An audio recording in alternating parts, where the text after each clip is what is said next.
Énergie 12 vous informe que ce programme est déconseillé aux moins de 12 ans.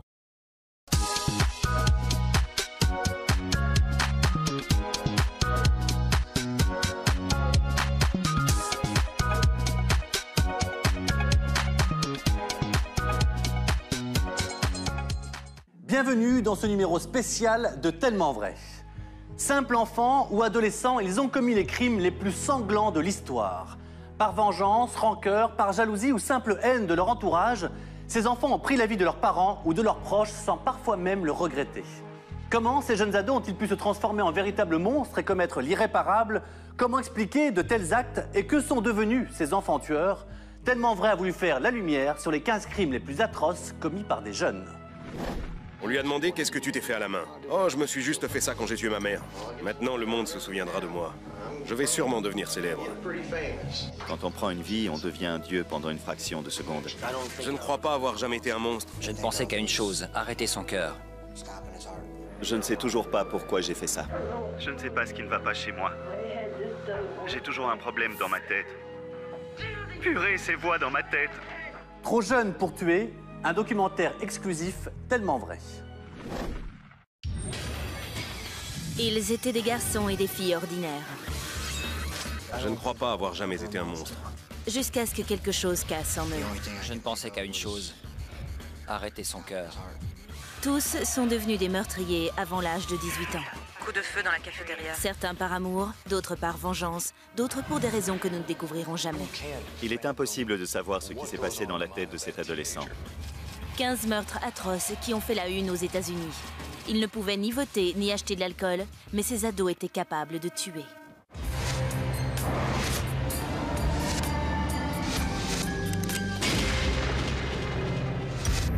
Le 20 avril 1999, le massacre du lycée de Columbine choque le monde entier.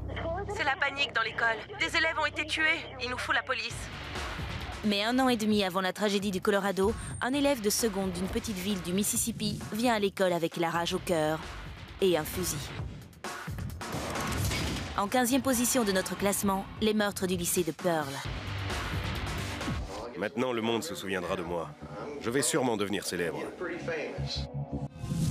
Luke Woodham a 11 ans lorsque ses parents divorcent.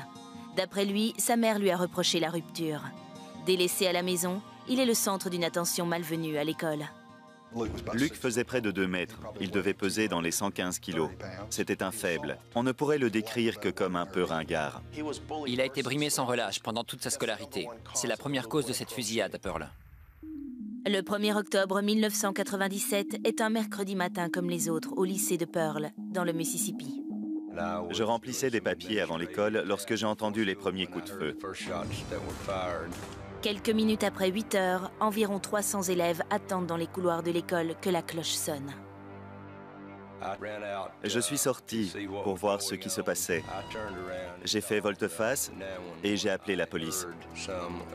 J'ai entendu d'autres coups de feu, je dirais 6 ou 7. 2 filles sont tuées. En 3 minutes, 7 autres étudiants sont blessés. Et le tireur, Luke Woodham, un élève de seconde, est en train de s'échapper. J'ai couru vers mon camion et j'ai pris mon pistolet. Il a essayé de s'enfuir dans sa voiture, mais j'ai pu le viser avec mon arme et l'obliger à quitter la route. Je l'ai menacé de l'abattre s'il bougeait, je l'ai fait sortir de la voiture et l'ai forcé à s'allonger. Woodham est livré aux autorités et emmené au commissariat de comté de Pearl, où il est interrogé par l'inspecteur Aaron Hirschfield. Il était fier de raconter son histoire. Je ne suis pas fou, monsieur. Je savais ce que je faisais. J'étais juste très en colère sur le moment. La police remarque que Luke a plusieurs coupures à la main. On lui a demandé qu'est-ce que tu t'es fait à la main. Oh, je me suis juste fait ça quand j'ai tué ma mère. Les autorités se précipitent vers une autre scène de crime. La modeste demeure où Luke vit avec sa mère, Mary Woodham. Entre-temps, Luke avoue calmement qu'il s'est réveillé vers 5 heures du matin. Ma mère était au lit. J'ai pris un oreiller, je suis allé dans la cuisine et j'ai pris un couteau de boucher. Je suis allé dans sa chambre, je lui ai mis l'oreiller sur la tête et je l'ai poignardé. Il l'a poignardé pas moins de 27 fois avec un couteau de boucher et il l'a également frappé avec une batte de baseball. Pourquoi tu l'as tué? Elle m'a jamais aimé. Elle te rabaissait? Toujours. Elle me disait toujours que j'arriverais à rien, que j'étais gros, bête et paresseux. Luke prétend que ses camarades de classe lui faisaient pire encore. C'était de pire en pire. Et je détestais tout le monde. Mais j'essayais d'être gentil. J'essayais vraiment. Un an plus tôt, Luke tombe éperdument amoureux de sa camarade de classe, Christina Menefee. Luke et Christina Menefee n'ont jamais eu de véritable relation. Il n'y avait rien de sérieux, à part dans sa tête à lui. Je l'aimais plus que tout sur cette terre. Et puis brusquement, un jour, elle a rompu avec moi. J'étais anéanti. Je voulais me suicider. Selon les aveux de Luke, après avoir assassiné sa mère, il prend un fusil de chasse et se rend à l'école en voiture. Je voulais me venger de Christina. J'ai crié, je vais en finir. J'ai couru dans l'école, j'ai couru vers Christina et pan, en plein dans le cœur. D'un seul coup de feu, Luke tue Christina Menefee, 16 ans. Ensuite, il est prêt à en découdre avec toute l'école. J'ai tiré sur Lydia Dou. Je ne sais pas pourquoi, je lui ai juste tiré dessus. Lydia a survécu quelques minutes.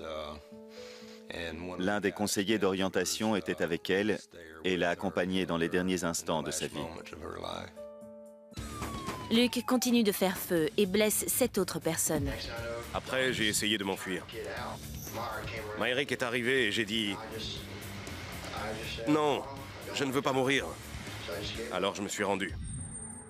Âgé de 16 ans, Luke Woodham est considéré comme un adulte lorsqu'il est accusé du meurtre de sa mère, Mary Woodham, de Christina Menefee et de Lydia Dhu. Le 5 juin 1998, un jury déclare Luke coupable du meurtre de sa mère. Il écope de la peine maximale, la prison à vie, sans possibilité de remise en liberté. La semaine suivante, Luke est jugé pour la fusillade du lycée de Pearl. Je suis la mère de Christina Menefee. Hier, je l'ai vu pour la première fois et il avait l'air d'un gamin terrorisé. Pour les meurtres de Christina Menefee et Lydia Dhu, Luke écope de 2 autres condamnations à perpétuité. Luke passera le reste de sa vie en prison. Luke, Dieu vous a-t-il pardonné? Oui. Et vous êtes-vous pardonné? Non. Je crois qu'il y a un Luke Woodham dans chaque école des États-Unis. Et si on ne fait pas tout pour minimiser le risque de ces tueries, elles continueront à se produire.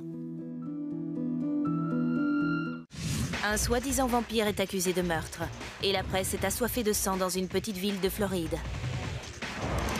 En 14e position, les meurtres de la secte des vampires. Les parents de Rod Ferrell sont 2 adolescents qui se séparent quelques semaines après sa naissance, en 1980. Avec sa mère, il mène une vie chaotique et troublée. Mère et fils sont constamment en déplacement. Mon enfance a été erratique, chaotique, remplie d'innombrables situations et événements peu engageants. Adolescent, Rod cherche le moyen d'échapper au monde réel. Je crois que la vie de vampire m'a attiré parce qu'elle me proposait un échappatoire. Séduction, mystère, illusion, c'est ce qui la rend si attirante. Rod joue bien son rôle de vampire et réunit bientôt un cercle d'adeptes. Quand j'ai fondé ma secte, je me suis servi de mon charisme pour rassembler les gens. On était liés par des liens pseudo-familiaux. L'auteur Aphrodite Jones a écrit un livre sur l'affaire. Pour ces jeunes, être un vampire signifiait se tailler les poignets et boire le sang des uns des autres au cours de rituels. Un peu comme des enfants devenant frères de sang. En 1995, Ferrell et sa mère vivent à Eustis, en Floride.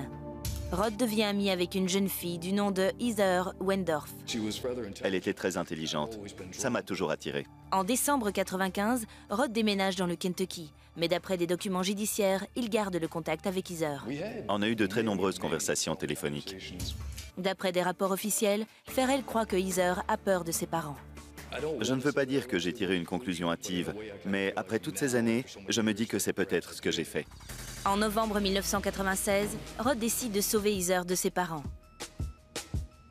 Il recrute 3 membres de son clan de vampires. Scott Anderson, 16 ans, fournit une voiture. Dana Cooper, 19 ans, donne l'argent pour l'essence et Charity Kesey, 16 ans, est la petite amie de Rod. La nuit du 25 novembre, les 4 adolescents arrivent à la maison de Wendorf à Eustis, en Floride, à environ 55 km d'Orlando. Je crois que tout cela s'est produit parce que j'ai fait du zèle en voulant protéger une amie. D'après le tribunal, Heather a pris un sac rempli d'affaires, écrit une lettre à ses parents et a rejoint Charity et Dana pour aller dire au revoir à son petit ami. Heather insistera par la suite sur le fait qu'elle n'avait pas compris ce qui allait se passer. Rod et Scott se faufilent dans le garage des Wendorf. Ferrell y trouve un pied de biche. Rod a pénétré dans l'habitation avec Scott. C'est Rod qui a tué. Scott était paralysé. Le père de Heather, Rick Wendorf, 49 ans, regarde la télévision allongé sur le canapé. Je me suis approché de son père et je l'ai frappé autant que j'ai pu jusqu'à ce qu'il arrête de bouger. Il a bien mis 20 minutes à s'arrêter. La compagne de toujours de Rick, Ruth Quinn, 53 ans, sort de la douche et entre dans la cuisine. Elle s'est précipitée sur moi. Alors j'ai pris le pied de biche et je lui ai planté dans le crâne. Et je l'ai frappé jusqu'à ce que sa cervelle coule par terre. Rod et Scott prennent la Ford Explorer des Wendorf et quittent la ville avec Heather, Dana et Charity.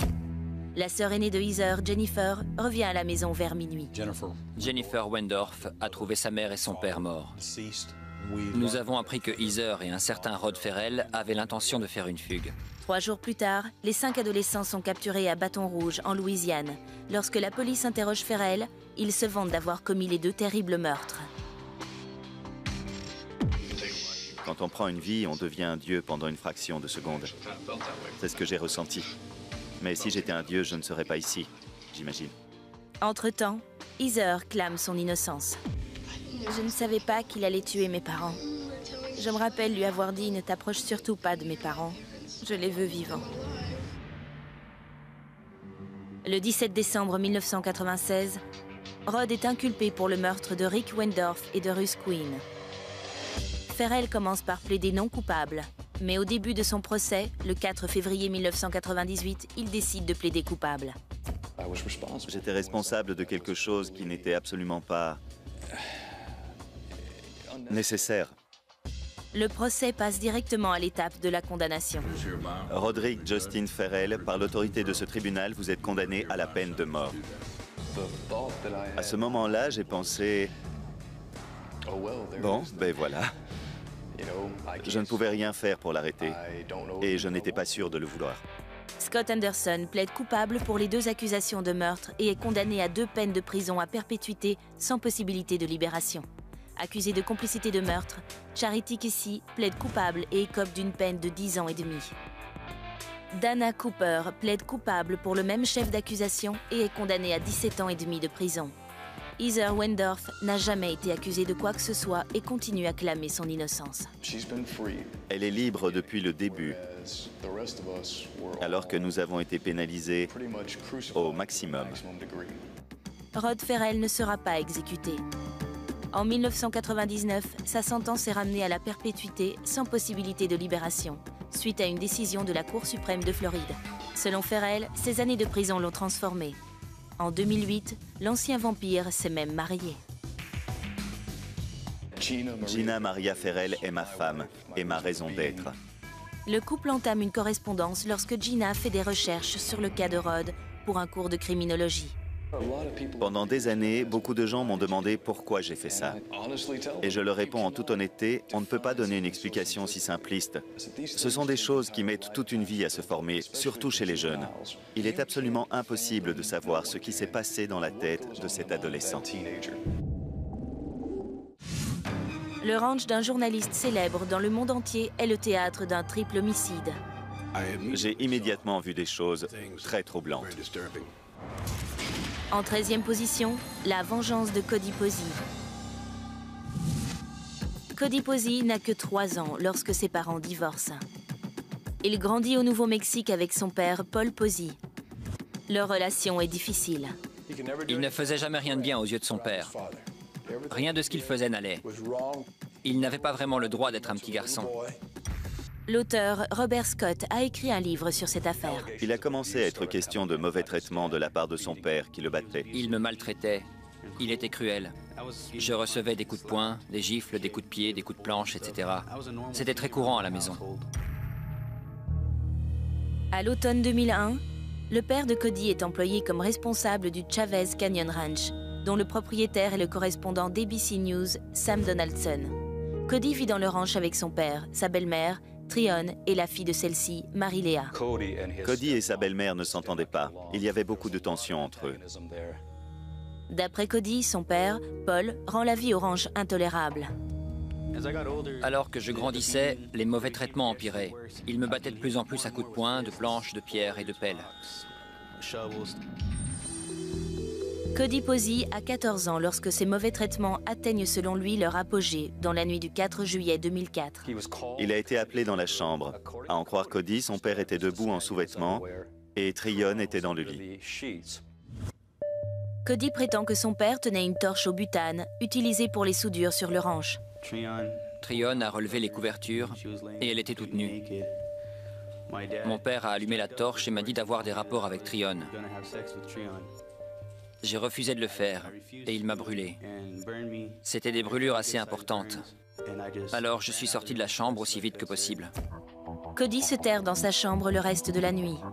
Le jeune garçon prétend ne pas avoir revu son père jusqu'au lendemain matin. J'étais en train de nettoyer les enclos. Il est sorti de la maison et j'avais peur de ce qu'il allait faire. Il m'a dit « ce n'est pas assez propre ». Je lui ai répondu « c'est toujours plus propre qu'avec toi ». Parce qu'il ne nettoie jamais les enclos. Et là, il m'a collé un revers. C'est un peu la goutte d'eau qui a fait déborder le vase. J'ai perdu tout contrôle de moi. Je ne savais pas ce que je pensais ni ce que je faisais. Marie-Léa a 13 ans, la demi-sœur de Cody, garde un calibre 38 spécial dans la poche de sa selle. Cody avouera plus tard avoir saisi le pistolet et être passé devant son frère et sa demi-sœur en allant vers la maison. Tryon était assise dans un canapé. Elle lisait un livre. Cody a sorti l'arme et lui a tiré dans la tempe. Les autres sont arrivés en courant quand ils ont entendu les coups de feu. Paul est entré d'abord et lui a tiré dessus. Puis Marie-Léa est entrée et lui a tiré dessus, ainsi qu'une seconde fois, très près du visage, car il craignait qu'elle ne survive. Cody enterre les 3 victimes dans un tas de fumier, avant de s'enfuir. 2 jours plus tard, le 7 juillet, Sam Donaldson cherche le responsable de son ranch, Paul Posey. Il se rend à la maison de Paul. Nous avons regardé depuis le pas de la porte et nous avons vu une substance rougeâtre coagulée. Donaldson contacte les autorités. La police découvre les corps. Les policiers retrouvent Cody chez un ami. Au cours d'un interrogatoire de plusieurs heures avec la police, le jeune garçon de 14 ans craque et avoue les meurtres. Cody a dit « Autant que je vous dise la vérité ». Cody est accusé de 3 meurtres. Il plaide non coupable. Le procès commence en janvier 2006. La question n'était pas qui était le tueur, mais pourquoi. La procureure Sandra Grisham fait valoir que Posey est un tueur de sang-froid. Son histoire n'avait aucun sens. Il l'a racontée de manière froide, sans émotion. Cet enfant est un psychopathe et il tuera à nouveau. La défense fait le portrait d'un garçon victime d'années de mauvais traitements. Au bout d'un certain temps, n'importe quel être humain est à bout de force. Soit on se couche pour mourir, soit on se défend. Et il s'est défendu. Le 7 février 2006, le jury rend son verdict. Ils ont déclaré Cody coupable d'homicide volontaire concernant son père Paul, de meurtre sans préméditation pour sa belle-mère Tryon et de meurtre avec préméditation pour sa demi-sœur Marie-Léa. Selon la législation du Nouveau-Mexique, Cody peut être condamné en tant qu'adulte à 30 ans de prison ou à 5 ans de détention dans le centre pénitentiaire pour jeunes de l'État. La moitié des jurés écrivent au juge pour lui demander son indulgence. Le 23 février 2006, la condamnation est annoncée. Le tribunal ordonne que l'enfant soit mis sous la garde des services de l'enfance jusqu'à l'âge de 21 ans. Si les partisans de Cody sont ravis de cette décision, la procureure est loin d'être satisfaite. J'ai été horrifiée. Malheureusement, quelqu'un subira les conséquences de cette condamnation, là où les prochaines victimes de Cody. Qu'est-ce que ça fait, Cody? Je voudrais remercier tout le monde. J'espère que je me trompe, mais je ne crois pas. Cody Posey sera libéré en octobre 2010. Vous avez devant vous 90 kilos d'amour. Un garçon solitaire de 14 ans garde un horrible secret pendant une semaine, alors que tout le pays cherche et prie pour une fillette disparue. En 12e position, le meurtre de Maddie Clifton. Je ne crois pas avoir jamais été un monstre. Il s'est passé quelque chose d'affreux. Mais ce n'était pas voulu. Ce n'était pas parce que j'étais un monstre. Vers 17h, le mardi 3 novembre 1998, Maddie Clifton sort jouer dans le quartier de Lakewood, à Jacksonville, en Floride. La fillette de 8 ans ne reviendra jamais. Maddie, je t'en supplie, reviens. Maman, papa et Jessie veulent que tu reviennes à la maison. Les médias étaient dans tous leurs états avec cette affaire.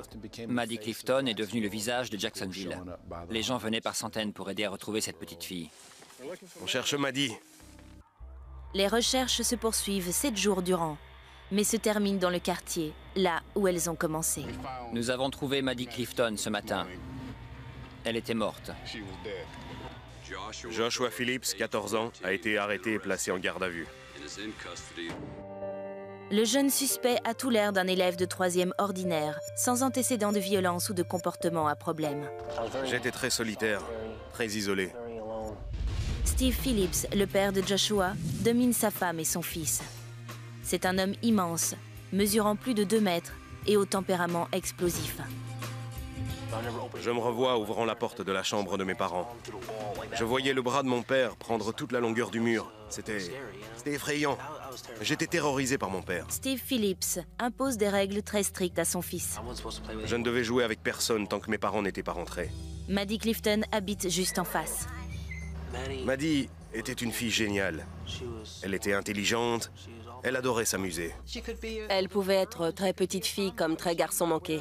Elle pouvait aussi bien porter un costume de danseuse qu'un uniforme de foot ou de basket. Josh est le seul à la maison lorsque Maddie lui demande de jouer au baseball.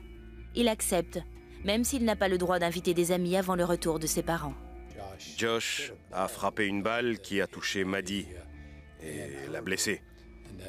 Elle s'est mise à crier.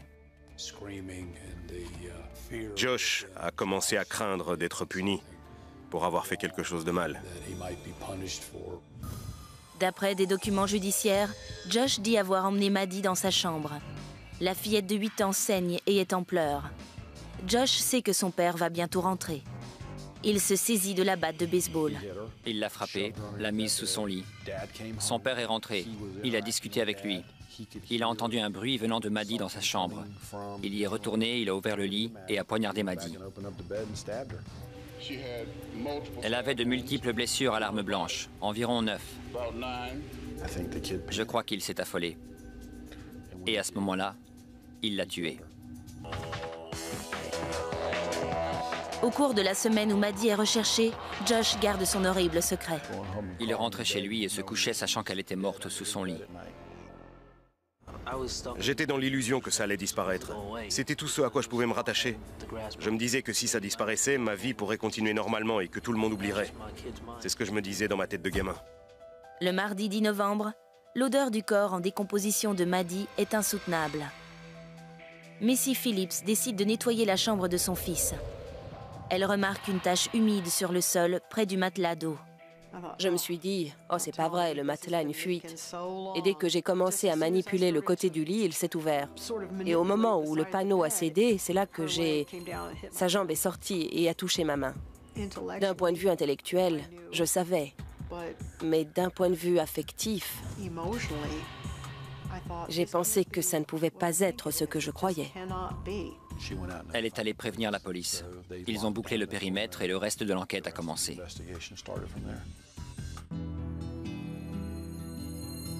Josh est arrêté à l'école et placé dans le centre de détention pour jeunes. Il fait ses aveux à la police. D'après des documents judiciaires, il dit avoir tué Maddie parce qu'il avait peur de son père. C'est lui qui a créé l'atmosphère dans laquelle je vivais. Je ne crois pas que ça se serait produit s'il n'avait pas été là. J'en veux pas mal à Steve pour ce qu'a fait Josh. Une fillette innocente qui joue dans son propre quartier et qui est tuée par un gamin qui a peur de s'attirer des ennuis. C'est complètement absurde. 8 mois plus tard, au cours de l'été 1999, Josh est jugé en tant qu'adulte. Et si vous le croyez quand il dit que, pour éviter d'avoir des ennuis avec son père, il a décidé de la traîner à l'intérieur et de lui fracasser le crâne à plusieurs reprises, Vous ne pouvez y voir qu'un meurtre prémédité. Le jury abonde dans ce sens. Nous, membres du jury, déclarons l'accusé coupable de meurtre avec préméditation. Le verdict de culpabilité s'assortit d'une sentence mandataire, la perpétuité sans possibilité de libération. À Joshua Phillips, nous n'avons qu'une chose à dire. Comment as-tu osé? Comment as-tu osé nous enlever Maddie sans raison? Elle était ton amie et tu l'as cruellement assassinée. J'aimerais pouvoir revenir en arrière. J'aimerais bien.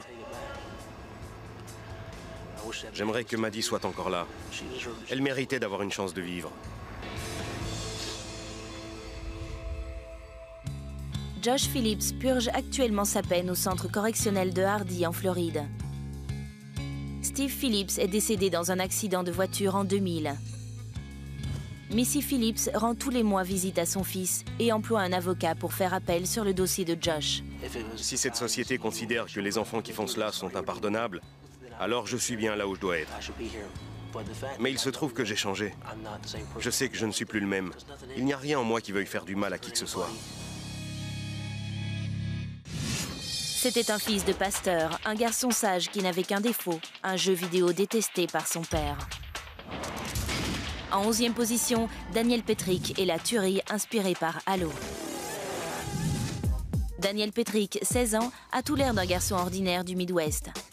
Il grandit près de Wellington, dans l'Ohio. Danny, il n'était pas violent pour 2 sous. Tout le monde l'appelait le clown de la classe. En gros, c'était un gamin très bien. Un gamin très bien. Mark Petrick, le père de Daniel, est pasteur à l'église New Life Assembly of God. Petrick est très proche de son fils unique. Il n'était pas du tout rebelle. Nous étions une famille aimante. Sa mère l'aimait, je l'aimais. On faisait toujours passer la famille d'abord. Les problèmes commencent en 2007, lorsque Daniel souffre d'un staphylocoque après un accident de snowboard. On lui a trouvé 2 trous dans la colonne vertébrale. Il a été sous antibiotiques pendant 9 mois. Il ne pouvait rien faire, aucune activité physique. Pour passer le temps pendant sa maladie, Daniel veut jouer aux jeux vidéo. Mark Petrick et sa femme Suzanne lui achètent une console et quelques jeux. Du motocross, du football américain et du hockey, des jeux bien. Puis il a commencé à demander des jeux violents. On ne savait pas qu'il les amenait en douce à la maison et qu'il y jouait. L'obsession de Daniel devient ingérable pour ses parents. J'ai dit à Danny, si tu rapportes des jeux violents à la maison, je les détruirai. Ça l'a mis très en colère, mais il a continué à les amener en douce. Père et fils ont une autre confrontation lorsqu'une nouvelle version du jeu préféré de Daniel, Halo 3, sort à minuit le 25 septembre 2007. Il est sorti de la maison vers 2 h du matin pour aller l'acheter. Ma femme l'a surpris, elle m'a réveillé. J'ai confisqué le jeu, j'ai dit « Tu n'y joueras pas, c'est terminé ». Son père l'a mis dans une boîte fermée à clé dans sa chambre. C'est là qu'il mettait également le pistolet. Au soir du 20 octobre, Mark et Suzanne Petrick se détendent dans leur salon. Daniel a pris les clés que son père avait laissées sur le bureau. Il a pris la clé qui ouvrait la boîte dans la chambre de son père. Et de cette boîte, il a pris le pistolet 9 mm et le jeu vidéo. Daniel pénètre dans la pièce où ses parents sont assis sur le canapé. J'étais assis dans ce fauteuil. Il est sorti de sa chambre et a dit « Maman, papa, j'ai une surprise pour vous. Fermez les yeux. » Ma femme et moi, on s'est appuyés contre le dossier. Il est passé derrière moi et il m'a tiré dans la tête.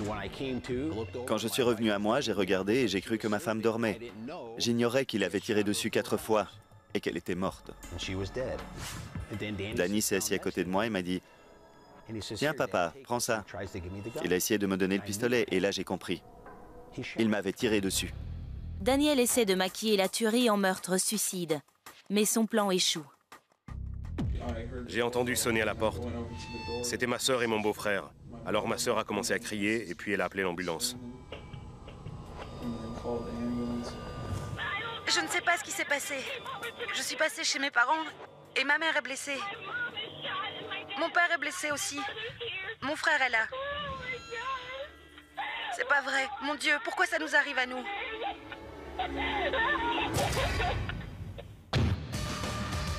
Daniel laisse le pistolet et prend le minivan familial, mais l'adolescent ne va pas bien loin. Mon père a tiré sur ma mère.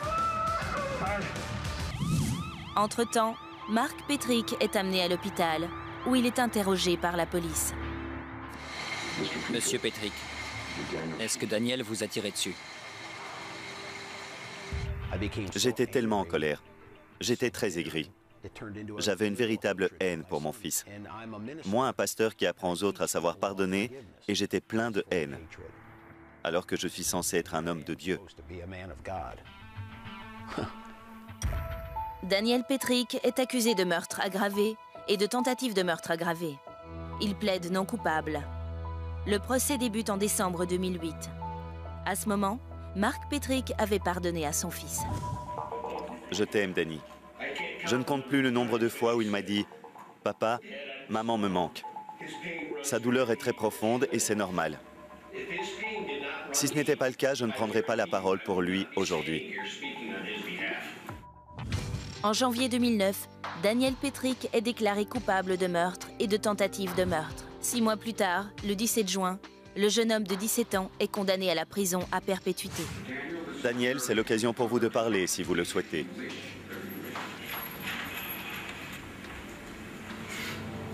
Je ne peux pas. Je suis désolé. Daniel aura droit à une possibilité de libération en 2030. En attendant, Mark Petrick continuera sur le chemin du pardon et de la guérison. Si je n'avais pas pardonné à mon fils, je serais très en colère et très malheureux pour le restant de mes jours. Le pardon est quelque chose de puissant, d'extrêmement puissant. J'ai demandé son aide à Dieu, car si j'avais dû le faire tout seul, je n'aurais jamais pu le faire.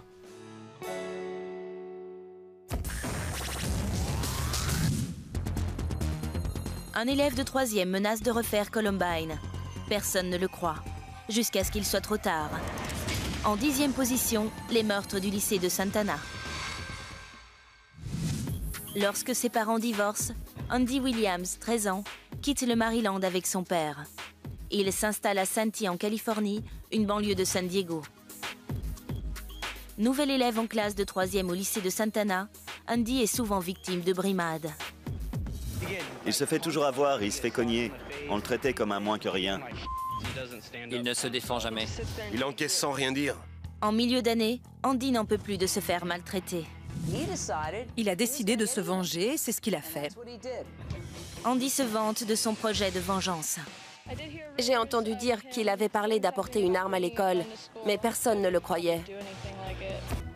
Au matin du lundi 5 mars 2001, Andy Williams se faufile dans le placard à armes de son père et y prend un pistolet de calibre 22. Il glisse l'arme et 40 balles dans son sac à dos.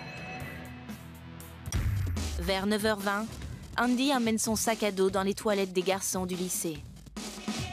D'après des documents judiciaires, Williams sort le calibre 22 et ouvre le feu.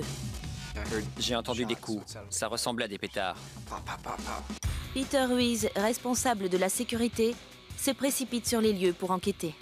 En entrant, j'ai regardé du côté des urinoirs et par terre, il y avait un jeune homme tourné vers le mur. Il y avait du sang autour de la tête et dans les cheveux. Brian Zucker, 14 ans, est décédé, tué d'une balle dans la tête. Il y avait un autre jeune homme. Il était toujours conscient et me disait de partir. Trevor Edwards, 17 ans, est à terre, grièvement blessé au cou. Je lui ai dit de tenir bon et qu'on allait chercher des secours. Ruiz ne se rend pas compte qu'Andy Williams est caché dans les toilettes, en train de recharger son revolver 8 coups. Il quitte les toilettes pour appeler l'administration de l'école et leur demander d'appeler les secours de toute urgence.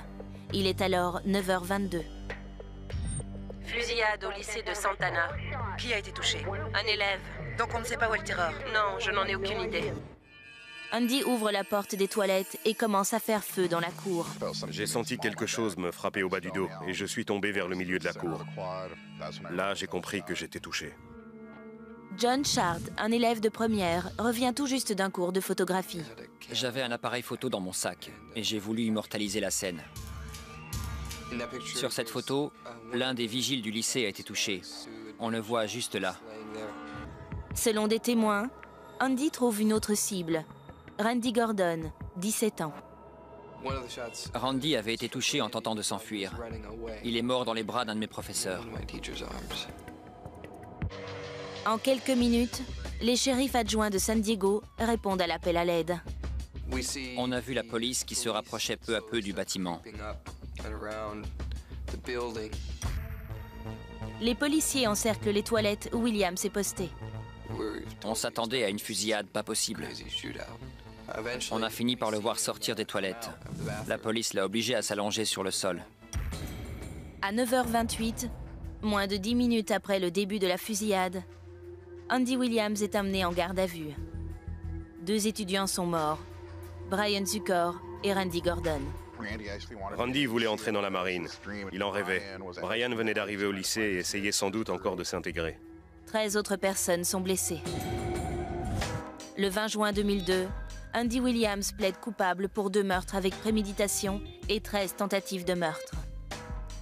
L'adolescent de 16 ans est condamné à au moins 50 ans de prison.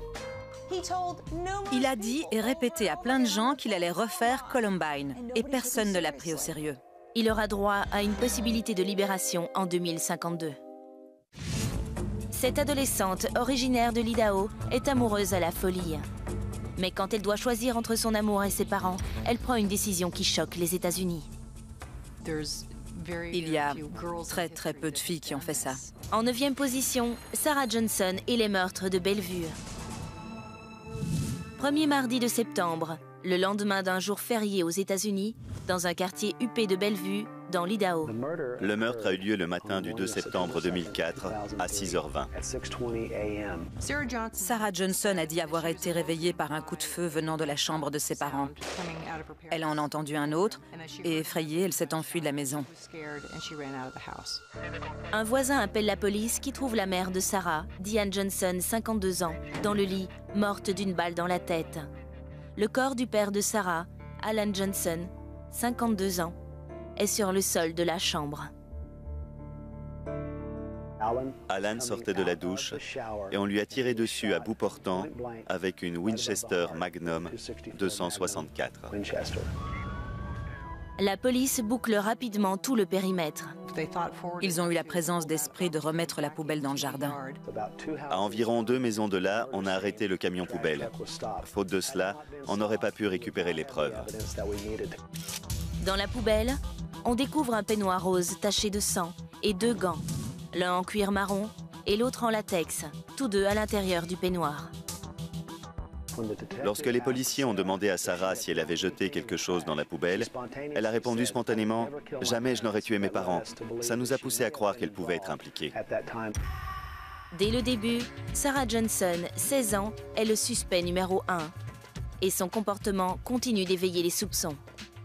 Elle n'a jamais vraiment exprimé d'inquiétude ou d'émotion concernant la mort de ses parents. Les autorités pensent également que Sarah avait un mobile pour tuer ses parents. Alan et Diane Johnson désapprouvaient le petit ami de Sarah, Bruno Santos, 19 ans. Sarah et Santos sortaient ensemble depuis 3 mois et elle prenait la relation au sérieux. La famille de Sarah ne voulait pas qu'elle fréquente Bruno. Il était bien plus âgé qu'elle et c'était un immigré mexicain clandestin. Sarah clame son innocence, mais 8 semaines après le meurtre, les résultats des analyses sont accablants.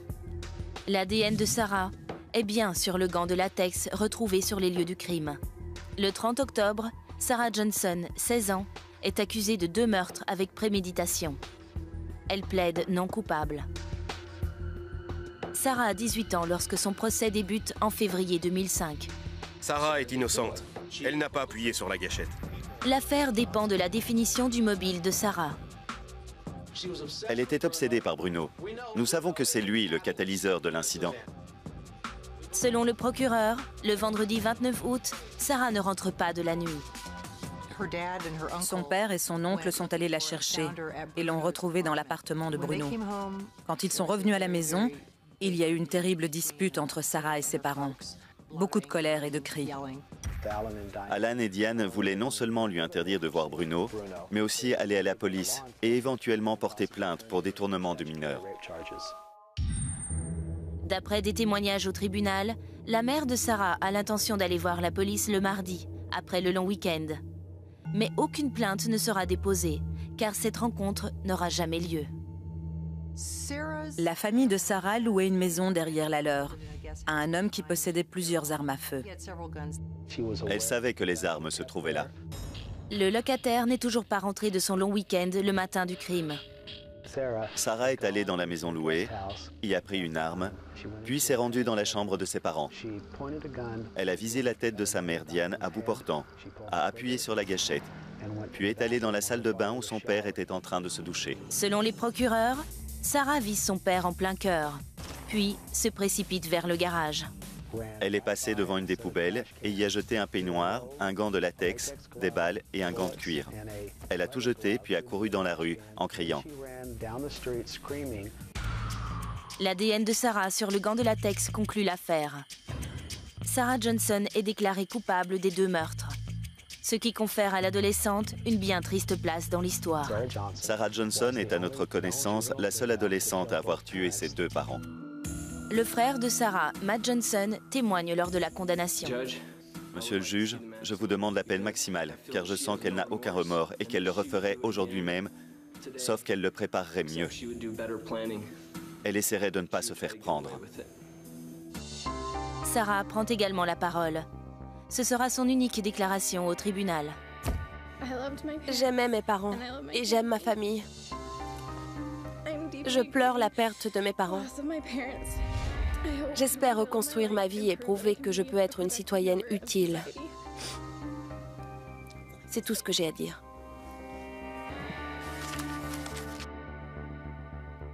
Le 30 juin 2005, un juge condamne Sarah à 2 peines à perpétuité, plus 15 ans pour avoir utilisé une arme à feu. Durant toute l'affaire, Sarah n'a pas cessé de clamer son innocence, même face à des preuves accablantes. Sarah Johnson continue de faire appel sur sa condamnation. C'étaient 2 jeunes frères au visage d'ange. Mais des millions de téléspectateurs ont regardé ces enfants être jugés pour meurtre. En 8e position, l'affaire Derek et Alex King. Derek et Alex King sont nés à seulement 14 mois d'intervalle. Pourtant, les 2 frères se connaissent à peine. Lorsque Derek a 4 ans et Alex 3, leurs parents se séparent. Ils vivent d'abord avec leur père, Terry King. Cathy Medico a écrit un livre sur cette affaire. Brusquement, Terry a eu beaucoup de mal à trouver du travail et à nourrir ses enfants. Les ressources étaient très limitées. Derek est envoyé dans une famille d'accueil, tandis qu'Alex reste avec son père à Cantonment, en Floride, à une quinzaine de kilomètres de Pensacola. Mais en octobre 2001, Derek, 13 ans, est renvoyé à son père par sa famille d'accueil. Derek était parti pendant 7 ans et il n'y avait pas eu de contact entre eux, c'était donc des étrangers. Ils ne se connaissaient pas. Et il me semble que Derek était perdu. Le père de Derek ne se débrouille pas mieux. Terry aimait ses enfants. Il essayait d'être un bon père. Il était strict avec eux, mais je crois qu'il avait du mal à communiquer avec eux.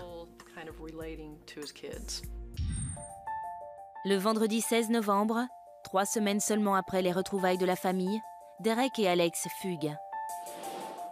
D'après le New York Times, ils se réfugient chez Ricky Chavis, 40 ans, un ami de leur père qui s'occupait souvent d'Alex quand Terry travaillait. Mais Chavis cache un lourd secret. Pour autant qu'on sache, Terry King n'avait aucun moyen de savoir que Ricky Chavis avait été condamné pour pédophilie. En 1984, Ricky Chavis est condamné à 6 mois de prison pour attentat à la pudeur sur 2 garçons de 13 ans. Alex King dira plus tard qu'il a entamé une relation sexuelle avec Chavis alors qu'il avait 12 ans, ce que Ricky Chavis niera férocement au tribunal. Il a toujours décrit leur relation comme platonique, non sexuelle et non amoureuse. Terry signale la disparition de ses fils aux autorités. Le dimanche 25 novembre, après une semaine passée chez Ricky, les garçons rentrent à la maison. D'après Derek, il pense que Terry va les punir pour avoir fugué. J'avais peur qu'à notre retour, ils deviennent violents avec nous. Cette nuit-là, d'après leurs aveux, Derek et Alex attendent que leur père s'endorme. On a cherché un marteau, mais on n'en a pas trouvé. Alors il a pris la batte et il l'a frappé avec. La batte l'a touché à la tête et il a continué à le frapper avec. J'avais peur qu'il se réveille et qu'il nous voie. Alors j'ai continué à le frapper. Je l'ai frappé une dizaine de fois. Et puis il a défoncé le visage et on voyait la cervelle. Une fois Terry King mort, Derek et Alex décident de mettre le feu à la maison. On a mis le feu au lit avec un briquet parce que c'est une vieille maison et ça brûle facilement. Qui a eu l'idée de mettre le feu? Derek. D'après les rapports de la police, vers 1h45 du matin, les deux frères appellent Ricky Chavis depuis une supérette. Ricky Chavis est venu récupérer les garçons et les a ramenés chez lui. Le mardi soir, les deux frères se rendent à la police et avouent le meurtre de leur père. Alex, 12 ans, et Derek, 13 ans, sont jugés comme des adultes, ce qui fait d'eux les plus jeunes accusés de meurtre dans l'histoire de la Floride. Les garçons plaident non coupables. Puis, quelques semaines plus tard, ils reviennent sur leurs aveux. Brusquement, ils veulent changer leur déposition. Ils disent « Non, non, en fait, on était dans le coffre de la voiture de Ricky, qui était garée devant chez nous. C'est Ricky qui a tué notre père et mis le feu à la maison. » Le 9 avril 2002, Ricky Chavis est également inculpé pour le meurtre de Terry King. Il y a donc 2 procès pour le même crime. On se serait cru au cirque. Il y avait des tentes sur la pelouse et des camions de télé satellites partout. 30 août, le jury du procès Chavis annonce son verdict. Nous, membres du jury, déclarons Ricky Chavis non coupable. Chavis est acquitté, mais les frères King n'auront pas cette chance. Le verdict du jury a porté sur le meurtre sans préméditation, qui peut s'assortir de la perpétuité, mais pas forcément. Mais le juge rejette le verdict de culpabilité et envoie le dossier en médiation. Derek et Alex acceptent de plaider coupables pour homicide involontaire et pyromanie. On est tombé d'accord sur une peine de 8 ans de prison pour Derek et 7 ans pour Alex. La justice n'en a pas fini avec Ricky Chavis. Le 3 mars 2003, Chavis est jugé à nouveau. Cette fois-ci pour son rôle après coup dans le meurtre de Terry King et la manipulation de pièces à conviction. Apparemment, il avait lavé leurs vêtements, alors que ceux-ci comportaient des éléments de preuve, comme des éclaboussures de sang. Chavis est reconnu coupable et condamné à 35 ans de prison. Il a écopé de 35 ans et les garçons de 7 et 8 ans. Alex King est libéré en 2008. Depuis, Alex assiste aux conférences du gourou spirituel Deepak Chopra. Tout ce que je peux dire, c'est que je suis reconnaissant d'avoir pu tourner la page. Derek King finit de purger sa peine en 2009. Je crois que le système a bien fonctionné. Aujourd'hui, Alex et Derek s'en sortent extrêmement bien. Ils vont tous les deux à la fac. Je pense qu'on ne peut s'attendre qu'à du positif de la part de ces deux jeunes hommes. Un voyage de 1500 km commence avec un pas. C'était presque le crime parfait. C'était un véritable mystère. Nous n'avions aucune piste. Jusqu'à ce qu'un garçon de 16 ans fasse des aveux incroyables. En 7e position, le massacre de Peach Lane. Le 12 mai 2007, à 2h24 du matin, la police du comté de Lancaster, en Pennsylvanie, reçoit un appel d'un quartier calme et paisible. Lorsque les policiers sont arrivés, ils ont vu Maggie Haynes. Elle avait été réveillée par des bruits de lutte. Elle est allée dans la chambre de ses parents et sa mère lui a dit d'aller chercher de l'aide. Maggie Haynes, 20 ans, dit avoir senti le sang avant de s'enfuir de sa maison de Peach Lane. Vu la quantité de sang qu'il y avait dans la maison, je comprends qu'elle l'ait senti. À l'étage, la police trouve 3 victimes assassinées. Les parents de Maggie, Thomas et Lisa Haynes sont morts dans leur lit. Le corps du frère de Maggie, Kevin, 16 ans, est étendu dans le couloir. Je crois que Kevin a été poignardé 16 ou 17 fois. C'est un véritable massacre. Mais la police ne parvient pas à identifier de suspects ou de mobiles pour les meurtres.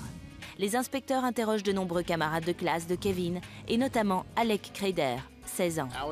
Alec Crader était considéré comme un ami très proche de Kevin. Il était très touché, bouleversé. Crader a tout l'air d'un élève de seconde ordinaire. 2e d'une fratrie de 3, il est bon élève et a beaucoup d'amis. Apparemment, il déjeunait presque tous les jours avec Kevin. Tout le monde savait qu'il était très proche de Kevin. On lui a témoigné beaucoup de sympathie. Mais Alec a un sombre secret. Il mentait bien. Il a d'ailleurs essayé de détourner les soupçons en donnant 3 noms de personnes dont il a dit qu'elles martyrisaient Kevin Haynes. La police n'a aucune raison de soupçonner Crider et l'enquête se poursuit. Puis, le 5 juin, la police est appelée au domicile de Crider. Alec est armé et menace de se tuer. D'après l'inspecteur Alan Lead, l'adolescent est bouleversé par une rupture toute récente. Il était déprimé car il était très ami avec Kevin. Mais ce soir-là, c'était sa petite amie qui posait problème. Elle ne voulait pas le même genre de relation qu'Alec. Alec est emmené en garde à vue pour sa propre sécurité. Il a été interné contre son gré dans un centre de soins psychiatriques. Une semaine plus tard, Alec fait toujours l'objet d'évaluation lorsqu'il révèle un terrible secret à son psychologue du centre. Alec a dit être responsable du meurtre de la famille Haynes. Le psychologue a convoqué ses parents et leur a déclaré « Alec a quelque chose à vous dire ». Le 14 juin, le père d'Alec, Timothy Crider, informe les autorités des aveux de son fils et leur remet l'arme du crime. Tim nous a retrouvés chez lui. Alec lui avait dit quel couteau il avait utilisé et Tim nous l'a remis. Le 16 juin, l'inspecteur Alan Lead obtient un mandat d'arrêt. L'accusé, Alec Crider, a été arrêté et accusé de 3 meurtres. Après son arrestation, nous avons pu consulter ses journaux intimes, où il mentionnait à de nombreuses reprises son besoin de tuer, ses pensées meurtrières. Avec l'aide de la police, le procureur Craig Steadman reconstitue les événements de cette nuit sanglante à Peach Lane. Vêtu de noir, Alex s'introduit chez les Haynes par une porte non verrouillée. Il pénètre dans la chambre de Tom et Lisa Haynes. Tom Haynes a reçu 2 coups de couteau à la poitrine et est mort assez rapidement. Lisa Haynes a été grièvement blessée au côté gauche de l'abdomen, mais elle était encore en vie. D'après la version de Steadman, Alec a suivi le couloir jusqu'à la chambre de Kevin. C'est là qu'a eu lieu l'attaque la plus sanglante. Kevin est couché lorsqu'il est attaqué. Kevin a mené un terrible combat pour sa survie dans cette chambre. Il a eu le visage complètement déchiré. Il a été égorgé. Il a réussi à atteindre le couloir avant de se vider de son sang et de mourir. Le bruit de la lutte réveille Maggie Haynes, qui se précipite dans la chambre de ses parents. La mère de Maggie, Lisa, est encore en vie. Sa mère lui a dit d'aller chercher de l'aide. Elle lui a sauvé la vie, car Maggie est descendue et est sortie dans la rue. Après avoir tué Kevin, Alec revient dans la chambre des parents et achève la mère. Puis, l'adolescent fuit les lieux du crime avant l'arrivée de la police. Alec Crider plaide coupable pour le meurtre de la famille Haynes. J'ai souffert le martyre à cause de lui. Le 17 juin 2008, Alec écope de 3 condamnations à perpétuité. Une question reste sans réponse. Pourquoi l'adolescent a-t-il tué son meilleur ami et les parents de celui-ci? Personne ne connaît la raison de ses agissements. Le juge lui a demandé plusieurs fois « Pourquoi avez-vous fait ça ?» Il n'avait jamais rien à répondre. Et à ce jour, cela reste son petit secret. Par contre, la police trouve un texte troublant dans la chambre d'Alec Crider. Il a écrit « Alexander est né le 12 mai 2007 à 3h30 du matin. C'est juste après le crime. Il s'est déclaré un nouvel homme après ça. Et je crois que l'expérience lui a plu. Il aurait recommencé. » Une confrontation familiale en rapport avec Internet montre aux États-Unis une inquiétante vision du futur. En 6e position, Hugh Stan Schlicker et le meurtre lié à Internet. Hugh Stan Schlicker fête ses 15 ans le 31 décembre 2007. Il passe les premiers jours de 2008 à faire ce qu'il fait toujours. Hugh Stan passait ses journées entières sur MySpace, du lever jusqu'au coucher. J'ai eu une enfance plutôt normale. Je n'avais pas beaucoup d'amis. Mon seul contact avec les autres, c'était Internet. Hugh Stan vit avec ses parents à Mesa, dans l'Arizona. Les relations dans cette famille semblaient relativement normales. Mais les apparences sont trompeuses. Hugh Stan est en dépression suite à une rupture. Je ne crois pas que mon père ait su que ma copine avait rompu avec moi. S'il avait su, on aurait peut-être pu éviter tout ça. Il aurait peut-être pu m'aider dans ma dépression. J'aurais peut-être dû lui dire. En janvier 2008, les posts de Hugh Stan en ligne commencent à inquiéter ses amis virtuels. Il est allé sur Internet et a commencé à parler de suicide. J'écris sur ma page MySpace, « Désolé, vous n'entendrez plus parler de moi. Je vais essayer de me suicider ce soir. Désolé, au revoir. » Ses amis sur Internet étaient si inquiets que, depuis la Floride, ils ont appelé la police de Mesa pour signaler ce suicide ou cette tentative de suicide. Nous sommes allés chez eux et nous avons parlé non seulement à Yukstan, mais aussi à ses parents. Les parents nous ont assuré qu'ils seraient tout à fait capables de gérer la situation avec leur enfant. Pour résoudre le problème, les Schlicker coupent l'accès Internet de Yukstan. Je n'ai pas bien réagi, c'est clair. Je me suis disputé avec mon père. Je lui ai dit « J'ai besoin d'Internet, il me le faut absolument ». Mais mon père ne comprenait pas. Il a dit avoir eu l'impression d'avoir un couteau planté en pleine poitrine et d'être incapable de l'enlever. La colère montait en lui. 2 semaines plus tard, le 6 février 2008, Yukstan ne se rend pas à l'école.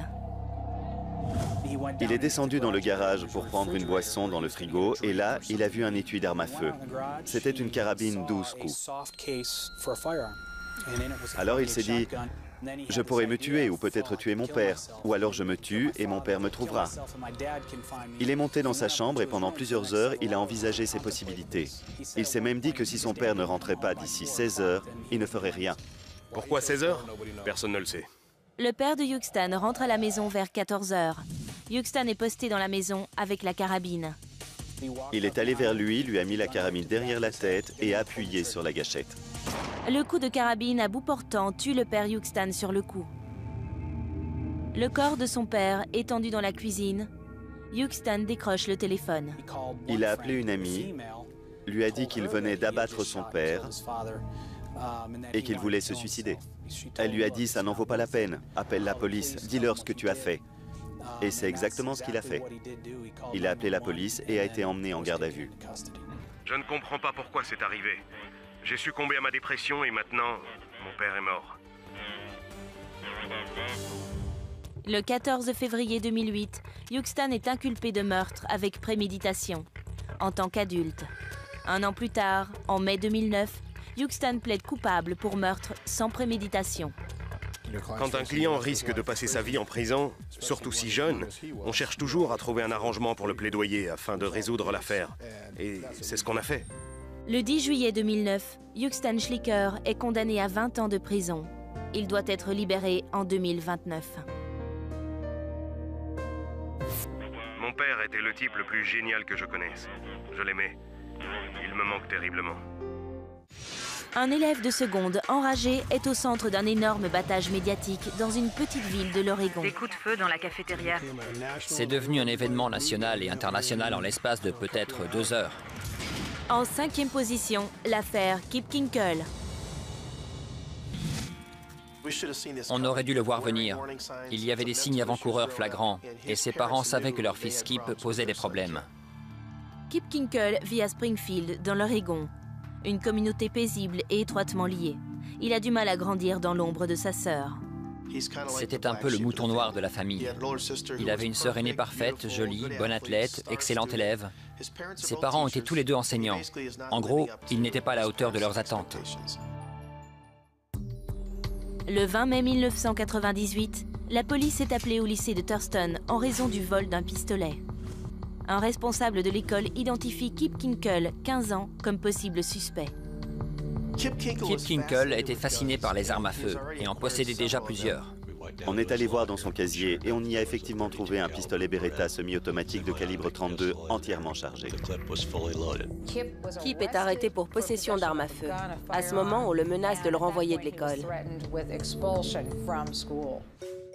Kip est détenu au commissariat de Springfield, où son père, William Kinkle, vient le chercher. Il a été arrêté, suspendu, et il allait sûrement être renvoyé. Quand il est rentré chez lui avec son père, il a décidé que c'était la dernière fois qu'il décevait ses parents. Kip a un fusil semi-automatique de calibre 22 dans sa chambre. Ses parents gardent les balles dans un coffre-fort, mais Kip a amassé et dissimulé plus d'1 millier de balles. De retour du commissariat, Bill Kinkle boit un café dans la cuisine entre 15 et 16 heures. Kip a dit être descendu, être passé derrière son père et lui avoir tiré une balle derrière l'oreille droite. Je ne voulais pas. J'aime mon père, c'est pour ça que j'ai dû le faire. Tu l'aimes, alors tu devais le tuer. Oui. Kip attend environ 2 heures le retour de sa mère, Faith Kinkle, 57 ans, et professeure d'espagnol dans un lycée. Elle est finalement arrivée entre 18h et 18h30. Je veux mourir. Tu lui as dit quelque chose? Oui, je lui ai dit que je l'aimais. Et puis tu lui as tiré dessus? Oui. Kip lui a dit qu'il l'aimait et lui a tiré 2 balles derrière la tête. Elle était encore en vie, alors il l'a traînée dans l'escalier jusque dans le garage et lui a tiré 3 autres balles en plein visage. Comme elle bougeait encore un peu, il lui a visé la poitrine et lui a tiré une balle en plein cœur. Kip couvre ses parents de drap blanc. Le lendemain matin, peu avant 8 heures, Kip se rend au lycée de Thurston dans la voiture de sa mère. Quand tu es arrivé, tu n'étais pas habillé comme ça, si? Tu portais un imperméable long, c'est ça? Kip passe sous un préau pour se rendre à la cafétéria de l'école. Il a croisé un élève qui lui a dit « Salut Kip, ça va ?» et il lui a répondu « Tu ferais mieux de partir d'ici, il va se passer des choses pas très jolies. » Et il a continué son chemin. Il a fait quelques pas en direction du sud, toujours sous le préau, puis il s'est retourné et a tiré un coup de feu. La première balle touche Ben Walker, 16 ans. Kip tire sur un autre garçon en plein visage et pénètre dans la cafétéria. Coup de feu dans la cafétéria du lycée de Thurston. Environ 150 étudiants prennent leur petit déjeuner et font campagne pour les élections de l'école. Il a tiré à volonté vers les tables de la cafétéria, où les élèves se trouvaient et essayaient de se baisser ou de s'enfuir. C'était la panique totale. Code 6 au lycée de Thurston. Un élève blessé essayait de ramper sous une table. Il s'est dirigé vers Michael Nicholson et lui a tiré dessus. Michael Nicholson, 17 ans, meurt dans la cafétéria. Kip est à court de munitions et essaie de changer le chargeur. Jacob Riker, 17 ans, est lutteur et entrevoit une possibilité d'arrêter Kip. D'autres élèves se joignent à lui. Il y a une lutte, puis on le force à s'allonger sur le sol. Ils le maintiennent et quelques secondes plus tard, l'agent Bishop est sur place. Ma première réaction a été « Mon Dieu, ce n'est qu'un gosse ». Puis je l'ai fouillé et j'ai trouvé des étuis de revolver, plusieurs boîtes de munitions. Kip est amené au commissariat de Springfield, où il fait ses aveux à l'inspecteur Al Warson. Je ne sais pas ce qui ne va pas chez moi. J'ai toujours un problème dans ma tête. Purée, ces voix dans ma tête. Le 22 mai, le lendemain de la fusillade, le respirateur de Ben Walker est débranché. La première personne touchée par Kip au lycée devient sa dernière victime. Ben Walker et Michael Nicholson. Kip a enlevé 2 enfants précieux à leur famille.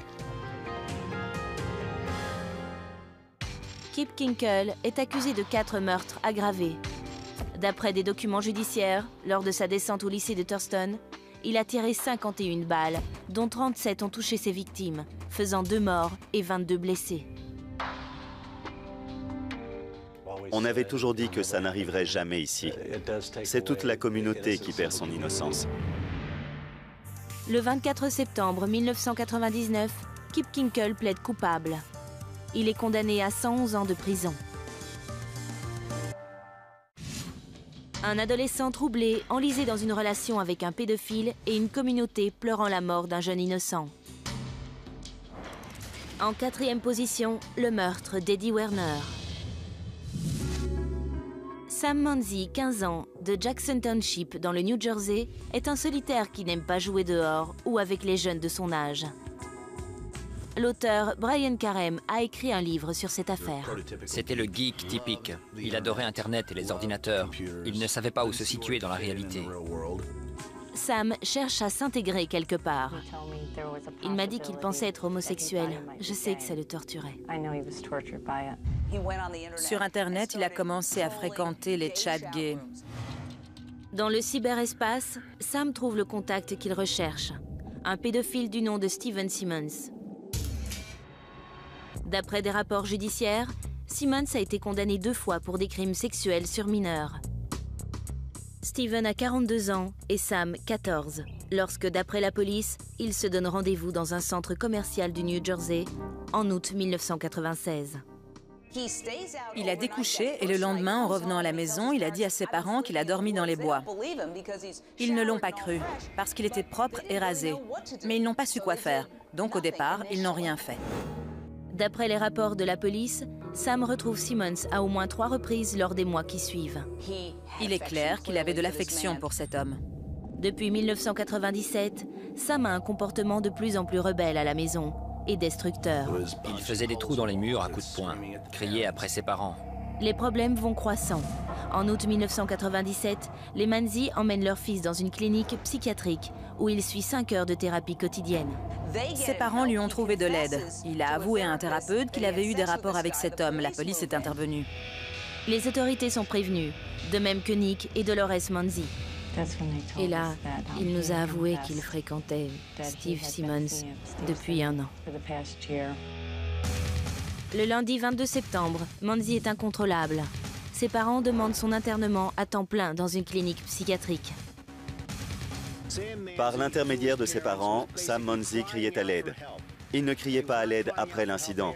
Il criait à l'aide avant. Le mercredi 24 septembre se tient une audience pour décider de l'internement de Sam Manzi. La mère de ce tueur a supplié littéralement le juge de ne pas le renvoyer chez lui. Il est dangereux, nous avons peur de lui à la maison. Il doit être interné. Le juge refuse et renvoie Sam chez ses parents. Le même jour, Steven Simmons est arrêté pour attouchement sexuel sur mineur, en l'occurrence Sam Manzi. Plus tard, il plaidera coupable pour attouchement sexuel et mise en danger d'un enfant. Il écopera de la peine maximale, 5 ans de prison. Entre-temps, le samedi 27 septembre, 3 jours seulement après l'audience, les parents de Sam décident de faire une sortie de loisirs prévue depuis longtemps. Ils comptent ne laisser Sam seul que quelques heures. Il s'ennuyait et traînait sur le devant de la maison. Eddie Werner, 11 ans, fait du porte-à-porte et vend des bonbons et du papier cadeau pour une récolte de fonds scolaires. Sam n'est pas intéressé par ce qu'Eddie a à vendre. Pour une raison quelconque, il a réfléchi et l'a fait entrer dans la maison. Eddie est entré et a fermé la porte. Quand la porte s'est refermée sur lui, il n'avait aucune chance de s'en sortir. Sam fait près d'1,90 m et a 4 ans de plus. D'après son témoignage, il emmène Eddie dans sa chambre. J'ai commencé à l'étrangler avec le fil électrique d'un réveil. Pendant combien de temps? Environ 40 minutes. Eddie Werner est mort. Puis, d'après le témoignage de Sam, il se débarrasse du corps. J'ai mis son corps dans une valise, puis j'ai traversé la rue avec le corps dans la valise. J'ai sorti le corps de la valise et je l'ai mis près de la maison de mon voisin. 48 heures après la disparition d'Eddie, son corps est retrouvé. Manzi est immédiatement soupçonné. La police est au courant du comportement violent de ce jeune de 15 ans et de plus, la victime a été découverte en face de la maison de Sam. Il suffit de faire le rapprochement et on arrive à la maison des Manzi. Nous avions notre homme. Sam passe aux aveux et est accusé en tant qu'adulte de meurtre avec préméditation. Le procès doit débuter en mars 1999. Les avocats de Sam et ses parents veulent qu'il plaide non coupable pour raison d'aliénation mentale. Mais Manzi refuse. Sam préfère plaider coupable. Lorsque vous avez étranglé Edward Werner, l'avez-vous fait intentionnellement? Oui. En étranglant Edward Werner, saviez-vous ce que vous faisiez? Oui. Les parents de Sam Manzi ont tout fait pour aider leur fils. Ils savaient que c'était une bombe à retardement. Il était déjà en unité psychiatrique. Ces gens étaient censés s'occuper de mon fils. 5 heures par jour, 5 jours par semaine. Le système a échoué dans cette histoire et cela a coûté la vie à un petit garçon. Le 12 avril 1999, Sam Manzi, 16 ans, est condamné à 70 ans de prison. Je ne sais toujours pas pourquoi j'ai fait ça. Il doit être libéré en 2069. Eddie est la victime et il ne faut pas l'oublier. Et il ne faut pas oublier comment il est devenu une victime. Et comment on a fait un monstre de Sam Manzi. Un crime atroce dévoile une indicible cruauté dans l'Amérique profonde et attire tous les médias du pays dans une petite ville de l'Indiana. En 3e position, Le cruel assassinat de Shenda Sharer. Ces filles n'étaient pas des tueuses nées. Quand elles sont nées, elles étaient innocentes. C'est notre monde qui fabrique des monstres. Les parents de Shenda Sharer divorcent lorsqu'elle a 7 ans. Shenda vit le plus clair de son temps avec sa mère à New Albany, dans l'Indiana, tandis que son père vit à côté, à Jeffersonville. Je n'avais pas les moyens de l'envoyer dans une école privée, alors je l'ai inscrite au collège Hazelwood, où elle a rencontré Amanda Everin. Elle aimait faire la pom-pom girl et moi j'étais fan de basket. Alors ça passait bien entre nous. Shenda et moi, nous sommes devenus très amis et on passait du temps ensemble. Avant de rencontrer Shenda, Amanda sortait avec une jeune fille de 16 ans, Melinda Loveless. Elle était possessive, vraiment très possessive. Elle s'est mis dans la tête qu'il y avait quelque chose entre Shenda et moi. Aphrodite Jones a écrit un livre sur ce meurtre. Lorsque sa petite amie lui a échappé, le monde de Melinda s'est effondré. Amanda prétendait que Melinda a craqué lorsqu'elle et Shenda sont allées ensemble à une soirée organisée par l'école. Elle m'a frappée au visage et m'a lancé plein d'insultes. Elle a dit que j'étais à elle et à personne d'autre. D'après des témoignages officiels, Melinda décide de faire peur à sa rivale de 12 ans, Shenda. Elle prend pour complice une certaine Lori Tackett, 17 ans. Elle est allée voir son amie Lori Tackett, sachant que celle-ci avait un besoin de violence. Ça ne pouvait que dégénérer. Le vendredi 10 janvier, Lori prend Melinda dans sa vieille Chevrolet. D'après le tribunal, il y a 2 autres passagères, Hope Rippey et Tony Lawrence, 15 ans toutes les deux. Hope et Tony ne connaissaient absolument pas Melinda. Elles l'ont rencontrée pour la première fois sur le pas de sa porte. Elle devait aller à un concert de punk rock. Melinda a sorti un couteau de boucher de son sac et a dit « C'est avec ça que je vais faire peur à Shenda ». Au lieu d'aller directement au concert, les 4 adolescentes s'arrêtent à la maison du père de Shenda. Hope et Tony frappent à la porte. La ruse est la suivante. « Tu veux venir retrouver Amanda ?» Shenda est toute contente et leur dit « Revenez plus tard, mon père ne dort pas encore ». D'après le tribunal, les filles reviennent quelques heures plus tard. Shenda était déjà dehors quand elles sont revenues. Une fois dans la voiture, Melinda a bondi de sous une couverture et elle a mis le couteau sous la gorge de Shenda. Les adolescentes emmènent leurs prisonnières dans un lieu reculé, à environ 80 km de là. Lori et Melinda ont sorti Shenda de la voiture. D'après le tribunal, Melinda sort une corde de la voiture. Elles l'ont étranglée. Déjà, elles avaient l'intention de la tuer, mais elle n'est pas morte. Alors, elles l'ont mise dans le coffre. À ce moment, elle était inconsciente. Elles se sont ensuite rendues à la maison de Lori Tackett. Elles ont laissé Shenda dans le coffre et sont entrées dans la maison. D'après le tribunal, Shenda revient à elle. Elles l'ont entendu crier depuis le coffre de la voiture et ont compris qu'elle n'était pas morte. Lori leur a dit « Je m'en occupe ». Elle a pris un couteau à légumes dans la cuisine de sa mère et est sortie.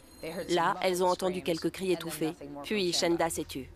Puis Melinda et Lori sont revenues à la voiture, tandis que Hope et Tony restent dans la maison. Lori et Melinda ont pris la voiture. Soudain, elles ont entendu Shenda crier. C'est Lori qui est allée à l'arrière, a ouvert le coffre et à l'aide d'un outil a frappé Shenda jusqu'à la rendre méconnaissable. D'après le tribunal, Lori arrête encore la voiture plusieurs fois pour frapper Shenda avec un outil. Cet enfant a passé 9 heures dans ce coffre, sous la torture. Peu avant l'aube, Melinda et Lori retournent chez les Tackett pour récupérer Tony et Hope. D'après la police, les filles s'arrêtent dans une station essence et achètent une bouteille de Pepsi de 2 litres. Elles ont acheté de l'essence pour remplir la bouteille. Le gérant était là. Le cauchemar aurait pu s'arrêter là à tout moment. Elle était encore en vie, elle aurait survécu. Mais non. Elles ont rempli la bouteille, sont remontées en voiture et l'ont emmenée à Lemon Road, où elles l'ont sortie de la voiture. Hope Rippey l'a aspergée d'essence et Lori Tackett a frotté l'allumette. Shenda est morte asphyxiée par la fumée dégagée par son corps en feu. Elle a été brûlée vive.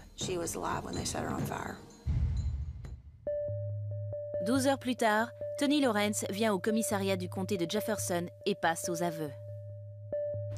Tony Lawrence s'est rendue, car elle était la seule des 4 à ne pas avoir activement participé au meurtre de Shenda Sharer. Les 4 adolescentes sont accusées de meurtre. En novembre 1992, Melinda Loveless et Lori Tackett plaident coupables pour meurtre avec préméditation, torture et pyromanie. Elles écopent toutes 2 de la peine maximale, 60 ans de prison.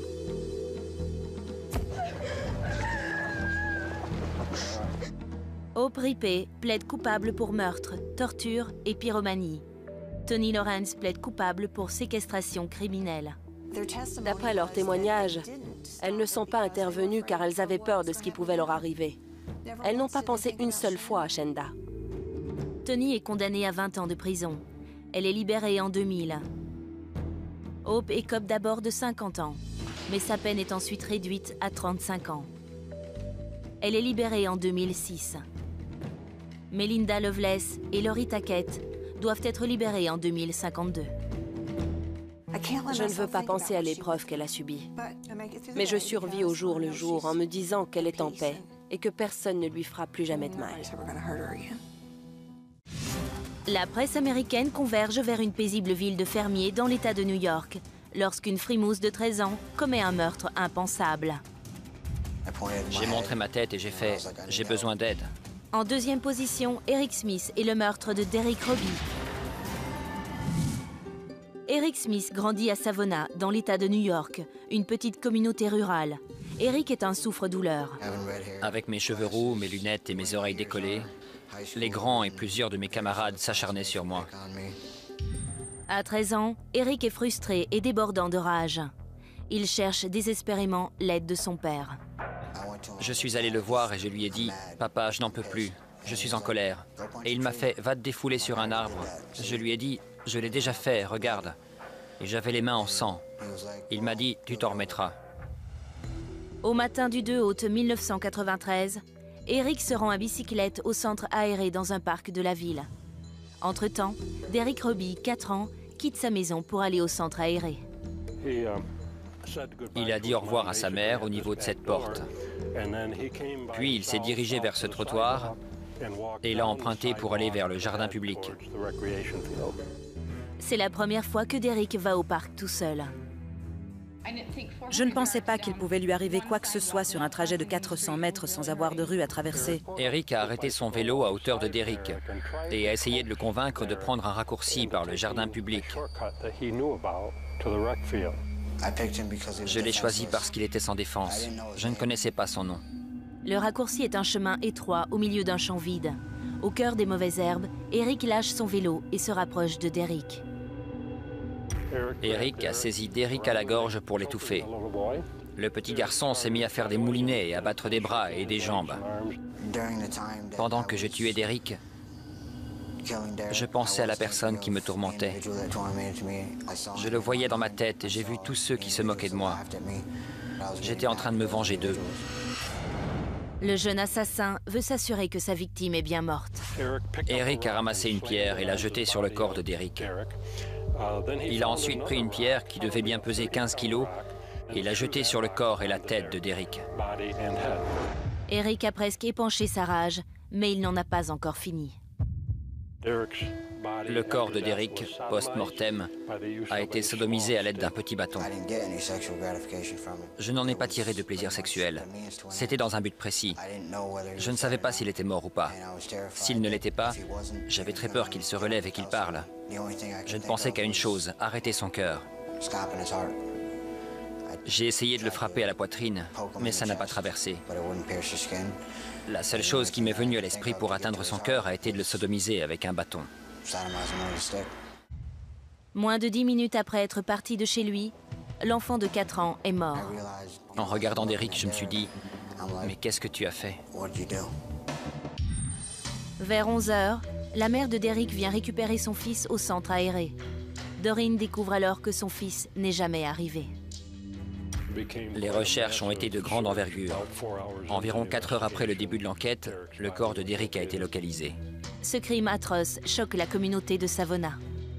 Nous avons pensé à un pervers adulte, un pédophile, qui aurait pu commettre ce crime. La mère d'Eric pense que son fils peut aider à faire progresser l'enquête. Ma mère leur avait dit que j'étais de ce côté-là de la ville quand c'était arrivé et que j'avais pu voir quelque chose. Eric Smith a été emmené au poste. On a vite observé et décidé qu'Eric savait très certainement quelque chose. J'ai changé ma version des faits et ils l'ont remarqué. Le jeune garçon ne fait pas le poids face aux policiers aguerris. Ils savaient plus ou moins que c'était moi. Ils m'ont regardé et m'ont demandé « Pourquoi tu l'as fait? Pourquoi tu nous mens ?» Et dans ma tête, je me disais « Dis-leur que c'est toi et finissons-en. » Le 8 août, 6 jours après avoir tué Derrick Robbie, Eric avoue tout à sa mère. En gros, je lui ai dit « Maman, j'ai tué Derrick. » Elle a simplement fondu en larmes et j'ai fait de même. Les Smiths préviennent les autorités le soir même. Eric, 13 ans, est accusé en tant qu'adulte du meurtre de Derrick Robbie. Eric plaide non coupable en raison d'aliénation mentale. Le procès débute pendant l'été 1994. Il a vécu 4 ans et 10 mois. Et c'est cette personne qui l'a tué. Le 16 août, le jury rend son verdict. Coupable de meurtre sans préméditation. Eric écope de la peine maximale, la perpétuité, avec une peine incompressible de 9 ans. Si je pouvais échanger ma place avec Derrick, je le ferais sans hésiter. Ce qui me fait le plus mal, c'est qu'il était tout seul. C'est à cause de moi que Derrick est mort tout seul. Il n'a jamais pu vivre à cause de moi. Eric Smith obtient la possibilité de remise en liberté en 2004. On la lui a refusée à chaque demande. Mais il continue à demander sa libération. Lorsque j'ai tué Derrick, je n'avais pas de sens moral. J'ignorais ce que c'était. La différence entre aujourd'hui et quand j'avais 13 ans, c'est que je respecte la vie. La capitale des États-Unis est sous le coup d'une vague de terribles meurtres et le monde découvre avec stupéfaction que l'un des tueurs est un adolescent. En première position, Lee Boyd Malvo et les snipers de Washington, D.C. Le 3 octobre 2002, à peine un an après les attaques du 11 septembre, 4 personnes sont abattues par des snipers en un peu plus de 2 heures dans une banlieue du Maryland. Tout s'est passé si vite. Pan, pan, pan. Les États-Unis craignent que la fusillade ne soit l'œuvre de terroristes. Dans la soirée, une 5e victime est abattue par un sniper dans le district de Columbia. Le lendemain, dans un parking de Virginie, une femme est blessée par une autre balle de longue portée. Les gens tombaient comme des mouches, des innocents qui vaquaient simplement à leurs occupations. Pendant 3 semaines, la région de Washington, D.C. est en état de siège. On ne pouvait pas aller faire un plein d'essence ou faire ses courses. J'ai ordonné au gouvernement fédéral de mettre toutes ses ressources à disposition des autorités locales pour les aider à capturer ces individus. Après 3 semaines et 10 morts, le 24 octobre, un routier remarque une voiture sur une aire d'autoroute du Maryland. La Chevrolet Caprice bleue de 1990 correspond à un signalement publié quelques heures plus tôt. Vers 3 heures du matin, une équipe d'intervention spécialisée capture les tueurs, endormis dans leur voiture. Ils sont identifiés. Il s'agit de John Muhammad, 41 ans, et Lee Boyd Malvo, 17 ans. Quand ils ont montré les images de Lee à la télé, mes enfants m'ont dit « Maman, c'est notre meilleur ami, il faut que tu l'aides. C'est la faute de papa ce qui lui arrive. » Lee Malvo passe la majorité de son enfance sans famille ni vrai foyer. Lee n'a que 5 ans lorsque ses parents se séparent. 4 ans plus tard, sa mère, Una, le laisse en Jamaïque, son pays natal, pour aller travailler dans les îles voisines. À l'âge de 14 ans, il avait déménagé 15 fois, dans des lieux et avec des individus différents. À 15 ans, Lee retrouve enfin sa mère sur l'île d'Antigua, dans les Caraïbes. L'un de ses voisins est John Muhammad, né aux États-Unis et père célibataire d'un garçon et de 2 filles.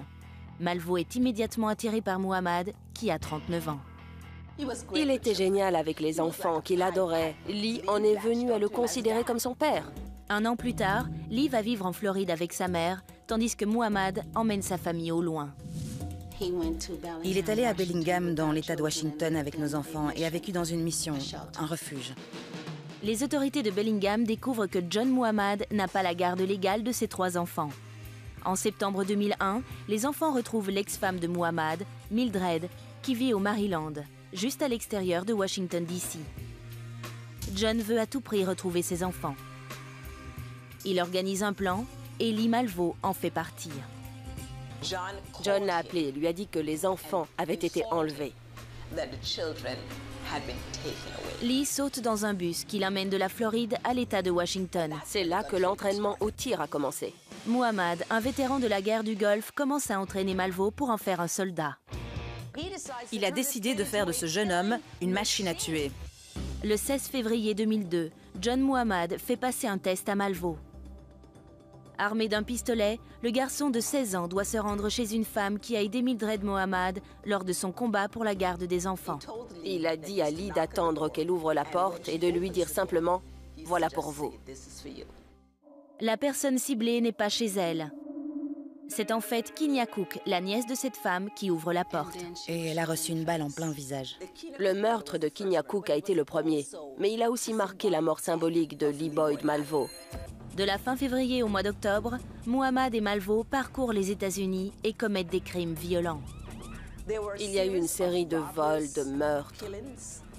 Muhammad explique à Lee qu'ils sont les soldats d'une guerre pour renverser un système diabolique et rétablir la justice sociale. Mais le vrai plan de Muhammad est personnel. Il voulait me tuer pour récupérer la garde des enfants. Malheureusement, il a tué d'autres personnes pour faire diversion, pour que mon meurtre passe inaperçu dans une série de fusillades au hasard. La diversion de Muhammad terrorise Washington pendant 3 semaines et coûte la vie à 10 personnes. Malvo et Muhammad sont jugés séparément pour leurs crimes. Entre 2004 et 2006, Malvo est reconnu coupable de 8 meurtres avec préméditation. Il est condamné à la perpétuité sans possibilité de libération pour chacun des chefs d'accusation. Il a 18 ans et envisage de passer le restant de ses jours dans une cellule de prison. Muhammad est également reconnu coupable de meurtre avec préméditation. Il est condamné à mort. En prison, loin de Muhammad, Lee Malvo commence à changer. Carmita Albarus Lindo, assistante sociale, a passé plus de 200 heures en prison avec lui. Vers la fin de l'année 2004, il a pris conscience de ce qu'il avait fait. Il est plein de remords. Il pleure les victimes. Le 10 novembre 2009, John Muhammad est exécuté par injection en Virginie. Vous savez ce que Lee obtenait de Muhammad et ce qui lui donnait satisfaction? Des biscuits, de l'eau et des raisins secs. C'est tout. Il ne voulait rien d'autre. Il ne recherchait que l'amour et la reconnaissance. Lee Malvo est toujours en prison en Virginie. Certains étaient des monstres, d'autres des enfants ayant mal tourné. Tous ont découvert que, même adolescents, ils pouvaient tuer. En quelques minutes à peine, c'est non seulement ma vie qui a basculé, mais aussi celle de tous ceux qui étaient impliqués. Cette émission est maintenant terminée. Merci de l'avoir suivie. Pour la voir ou la revoir, direction energie12.fr. Et puis vous le savez maintenant, on se retrouve très vite pour un nouveau numéro de Tellement Vrai sur Énergie 12, bien sûr. Ciao.